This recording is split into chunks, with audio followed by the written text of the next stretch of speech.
call on Secretary Remulla, please, to clarify this issue. We are not members of the ICC, ma'am.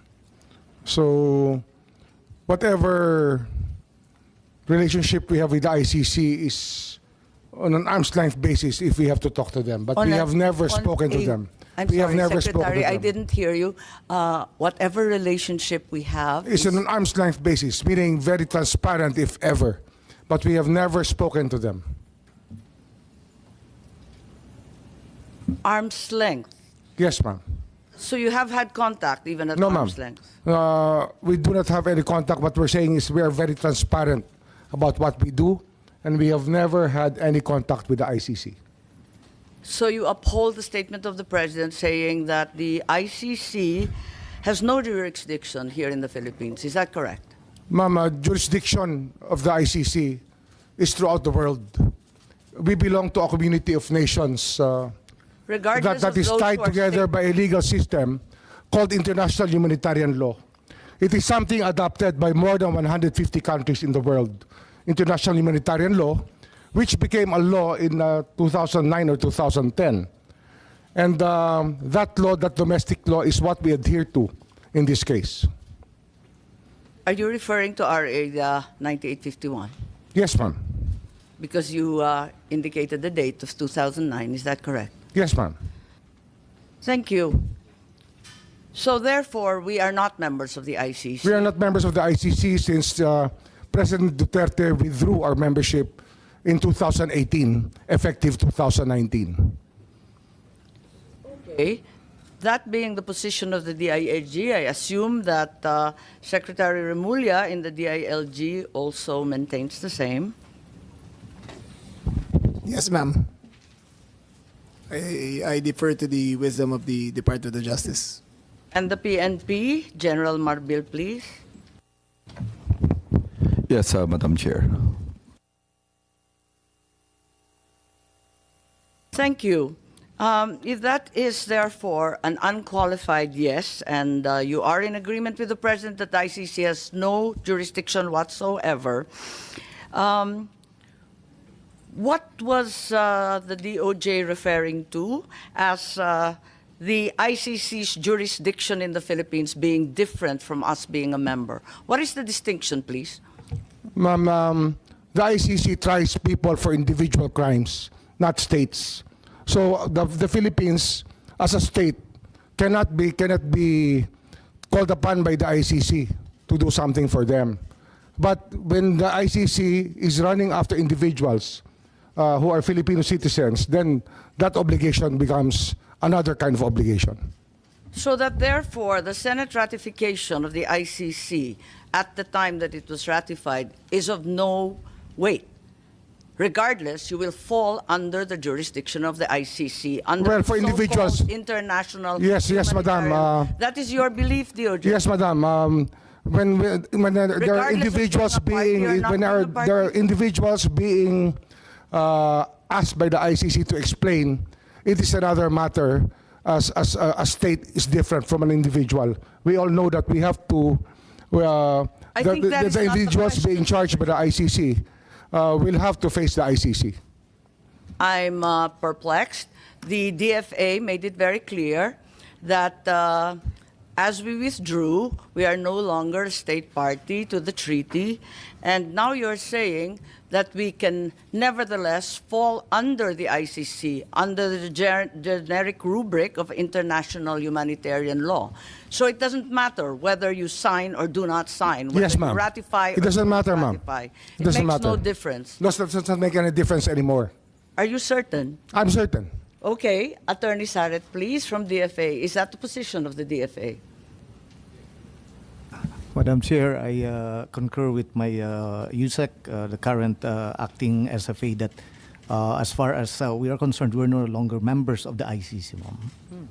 And as non-members, can we possibly fall under the jurisdiction of the ICC under the rubric of international humanitarian law? Is that correct? Yes, ma'am, I think, because we, under the, What's the use of signing or ratifying a treaty if it bears no weight? yes, I defer, ma'am, to Secretary Remulla. May on I? this one, ma'am. I think it's your purview, your DFA. Yes, ma'am. But yes, ma'am. Technically, we are no longer a member of the ICC, but we might be obligated under residual jurisdiction, as what the Supreme Court in one case already mentioned, that we still have residual jurisdiction. Thank you, Madam Chair. Yes, Madam Chair, if I may. I'm a little bit perplexed given that you are part of the executive. The president has said, as he said for the 100th time, that we are not under the ICC. Why is the SOJ now saying that we are nevertheless somehow, in some miraculous way, under the rubric of the international humanitarian law, still under its jurisdiction?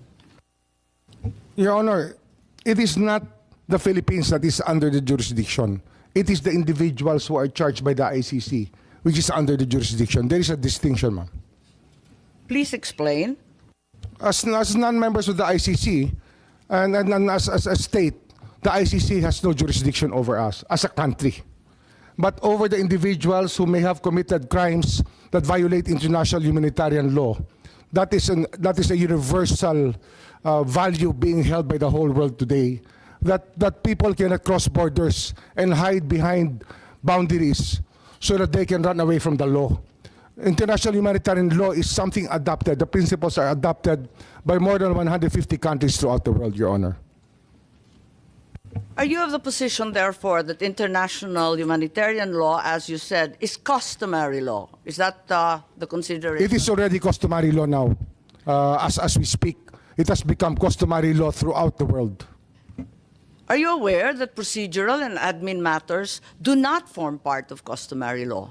Surely the Secretary is well aware that procedural and administrative matters will still have to comply with the laws of the land. Of course, Madam, this goes without saying. Okay, thank you. Senator Jinggoy, I think you wanted to interject at this juncture. We recognize the Senator. Yes, Madam Chair, thank you very much. The DFA, the DOJ, the DILG, and the PNP has already admitted that we are not members of the Philippines is not a member of the ICC.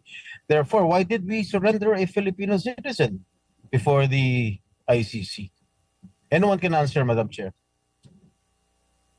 We surrendered an individual to the ICC who was a subject of a warrant of arrest. That's what we did. I did not hear you again. Mr. Senator, we surrendered an individual to the ICC. We did not surrender as a country, but he was surrendered due to a warrant of arrest issued by the ICC through the Interpol.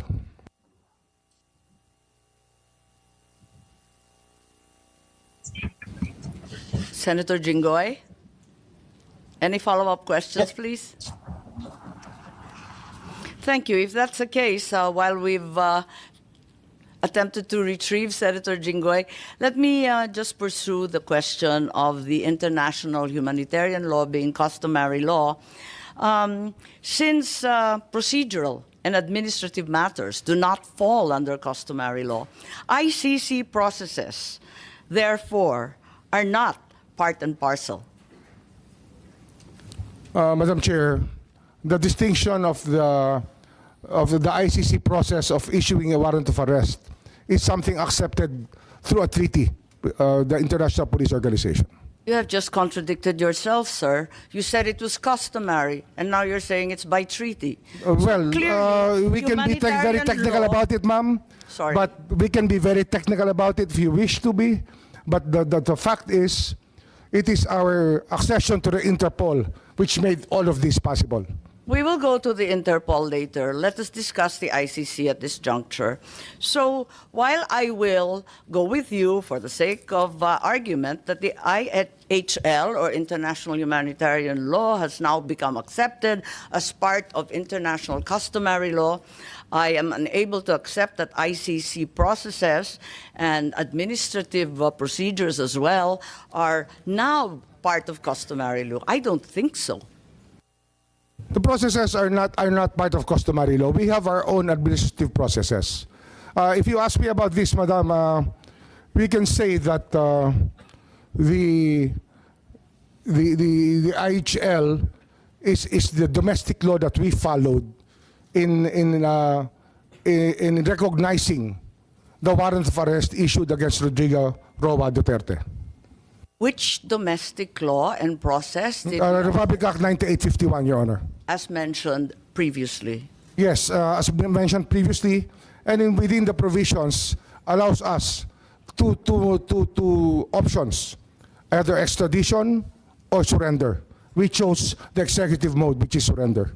We will go to that later, but at this juncture, therefore, I get an acceptance from the Secretary that, in fact, the processes that should have prevailed should have been those stipulated under RA 9851 or our own local law. We follow the process, ma'am. Thank you. So that's correct. On the same day, if I may proceed, the President also said, I do not see what its jurisdiction is, referring once again to the ICC. Can we bring back the video? I think there is a statement there.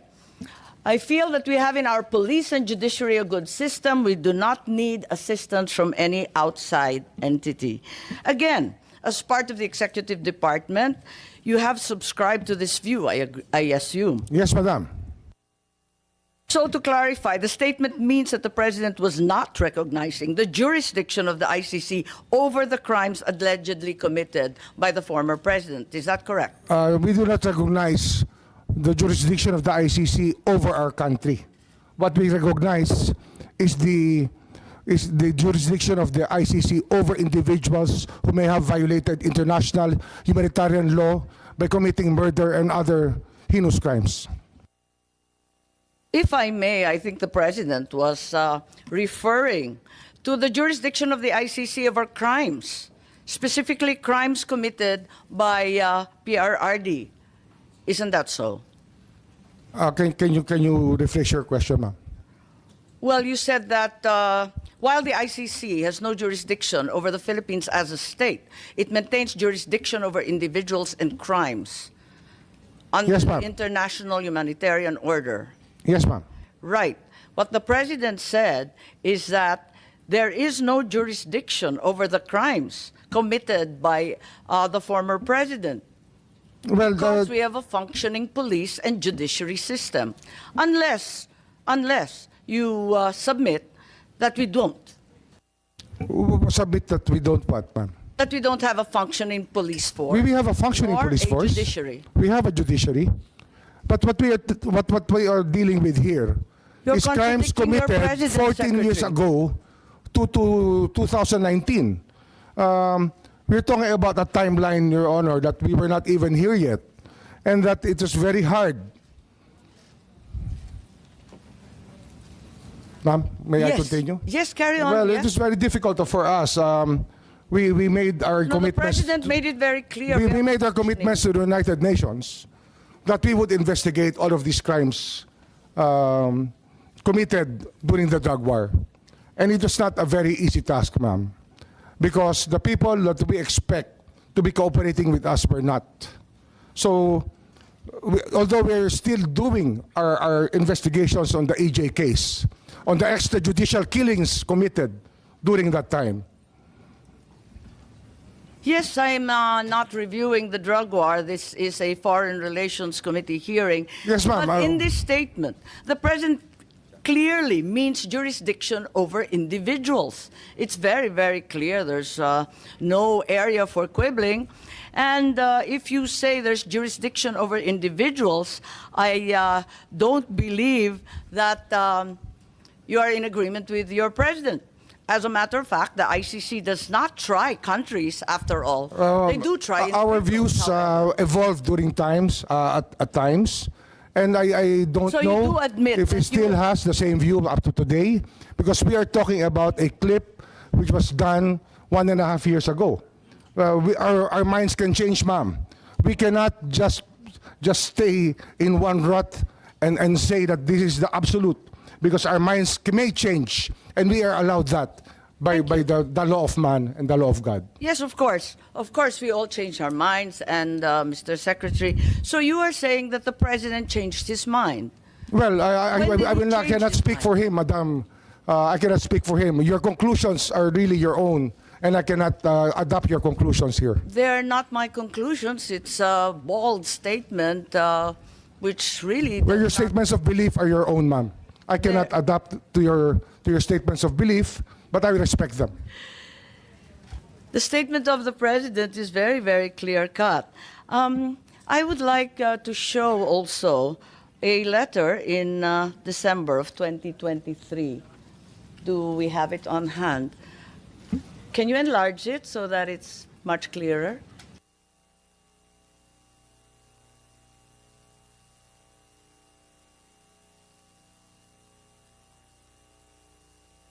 Okay.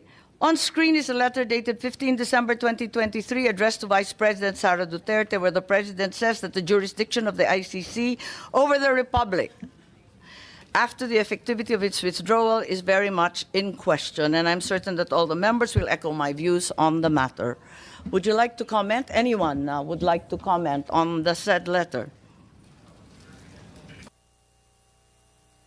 Is it correct that if this was in fact a work in progress, as stated by Secretary Remulla, as of 15 December 2023, all the secretaries and undersecretaries already holding such positions at that time also viewed the ICC as having no jurisdiction over the country, as stated by the President himself in the letter? We did not assist the ICC, ma'am. We continued with the very tenor of the letter, that we did not assist the ICC. We never had contact with them. We'll Well, go the there. investigation that they conducted was through their own methods, and we did not in any way assist them. As said in your letter, we cannot. It's we not did my not. letter, sir, it's the President's. It's a president's letter. We did not assist them. I think that's not the question.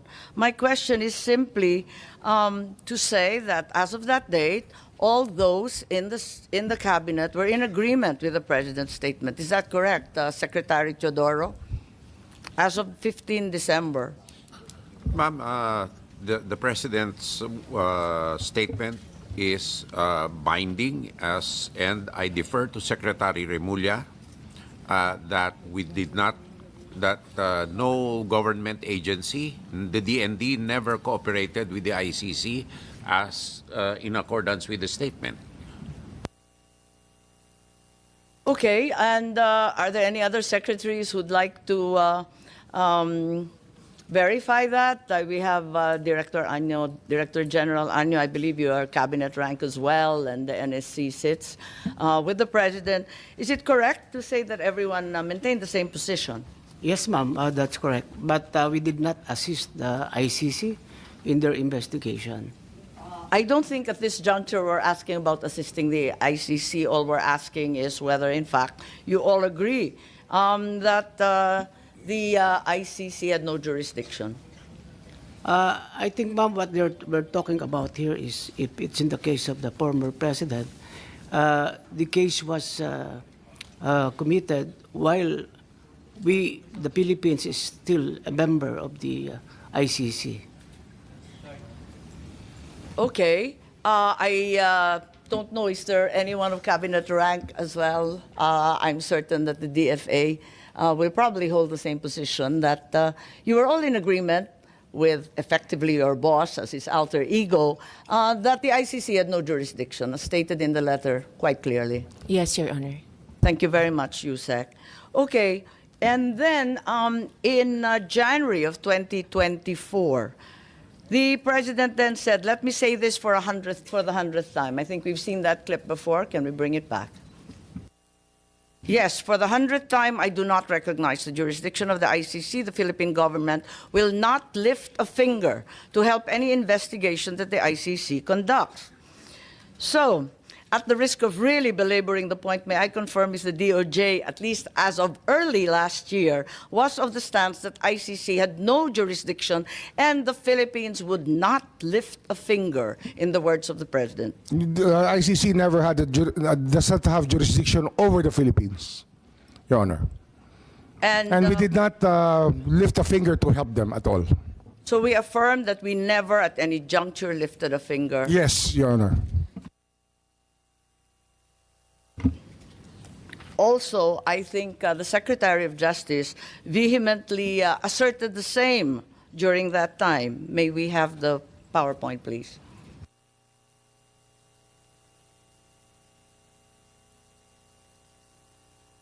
Are these your words, Secretary? Yes.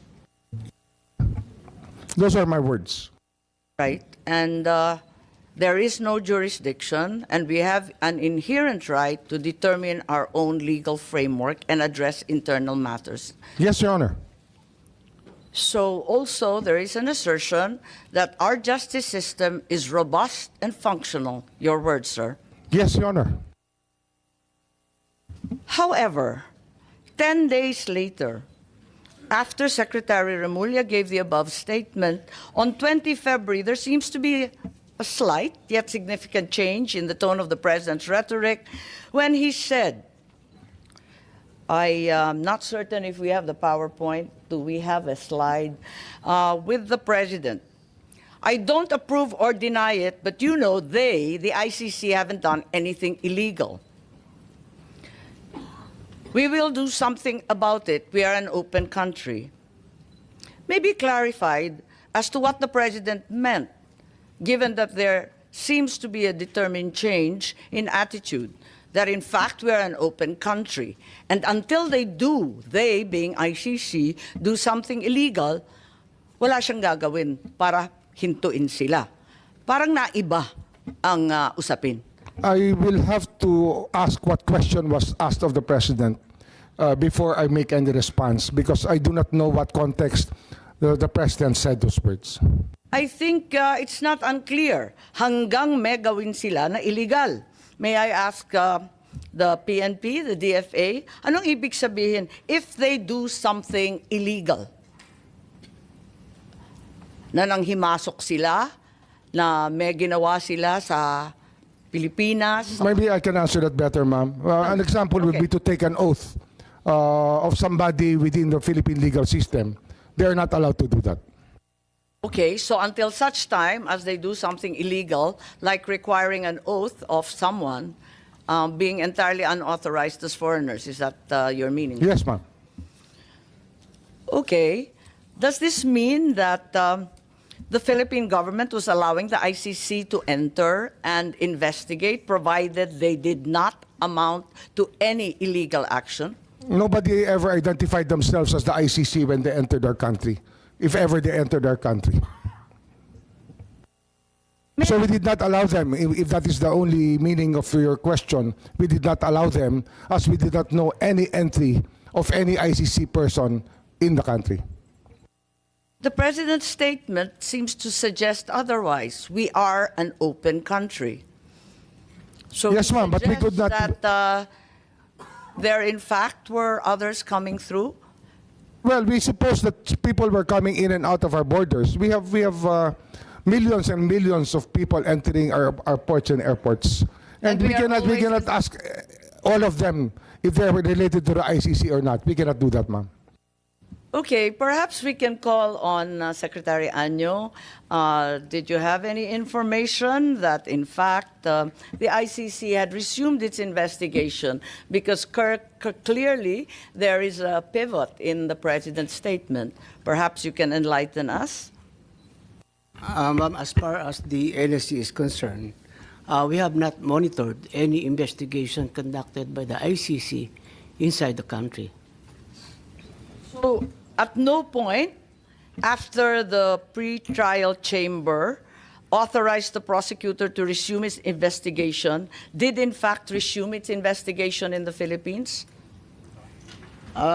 We don't have any information that they conducted an investigation here, but probably in Bakit their own nabanggit ng base. Pangulo na meron ng possibly illegal entry and that in fact they were welcome since we were an open country? Ano kaya ibig sabihin nun? Ma'am, may I? Yeah, I refer to the DOJ, ma'am. Yes, please. Yes, ma'am. It's really important that we know the context by which the president gave the statement. If we do not know the question, we cannot understand the answer. I think that it's very basic, ma'am. Yes, and we're all subject to the media. I just found this through the media. I am not aware of any specific or special context. My understanding is that it was an interview, as is usually given by public officials. Yes, ma'am, but it's usually the context by which we are asked a question that we give an answer. So unless we hear the exact question that he was asked, we cannot give you a complete answer to this question, ma'am. Perhaps this will be clearer. November 14, 2024, the president was quoted as saying, "If that's the wish of Duterte, we will not block the ICC. We will not just cooperate."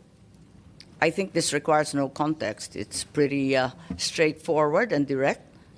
Well, we also want to know his response to what stimulus, because if there's a question, we want to know. We still want to know the question. Simply, he was asked if he approved of the presence of the ICC in the Philippines. There seemed to be some awareness in the public and in the media that the ICC was already here. So they asked the president, "What do you think?" And he said, "We will not block them. We will not just cooperate." There's clearly a change in tone and in order. Well, if they have not violated any law, I don't think that we should be alarmed at anything that they're doing here, as long as they are not violating our laws. What does not blocking the ICC mean? Non-cooperation, I think we mentioned that. Still non-cooperation, because we never, up to now, had any communication with the ICC, if officially or unofficially. Again, I remind you of the president's statement earlier, "Will not do anything about the ICC as long as they don't do anything illegal." Isn't this tantamount already to blocking the ICC and not cooperating?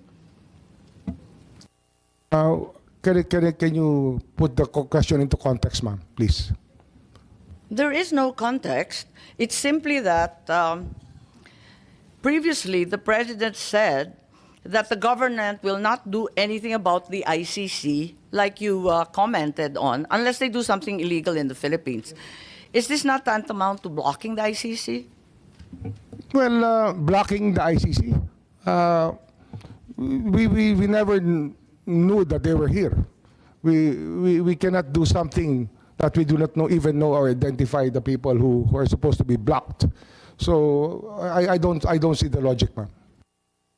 No, it's a simple question, straightforward. As of November 14 last year, ang sinabi ng Pangulo, no blocking, pero no cooperation din. Tama? Marahil, yun siguro ho, mas maganda hong Tagalogin natin, hindi tayo tutulong sa kanila. Hindi tayo tutulong. Hindi tayo hahadang, ngunit hindi tayo tutulong. Yung Hindi tayo paghadlang kasi, haharang ng anuman investigasyon, pwera lang kapag illegal na ang ginagawa. Pero ganun nga ho yun. hindi rin tayo tutulong. Ganun ho ang batas natin eh. Nanguhuli lang po tayo pag may ginawa ho mali. May Pero ginawa ang ho ibig ko paglabag sa sabihin, batas. Ang maliwanag dito, nag-umpisa na ang investigasyon. As of November nung nakaraang Hindi ko po Eh, masasabi yun. Kasi bakit wala po akong contact, wala po akong alam na ganung hong usapin nung panahon na yun. So ang ibig sabihin, hindi pa nag-uumpisa ang investigasyon, nagsasalita lang ang presidente ng kusa na Depende nga ho sa naiba tanong. Ang problema ho, sa dating salita. ang problema ho, kung hindi natin alam ang tanong, paano natin malalaman kung paano ba dyan sinagot yung tanong sa ganung paraan? Kaya kung pwede ho, ilagay nyo natin Kasi sabi ko lang ng ilagay po tanong. natin sa talata yung tanong na tinanong kay Pangulo para malaman natin kung ano ang kanyang sinasabi.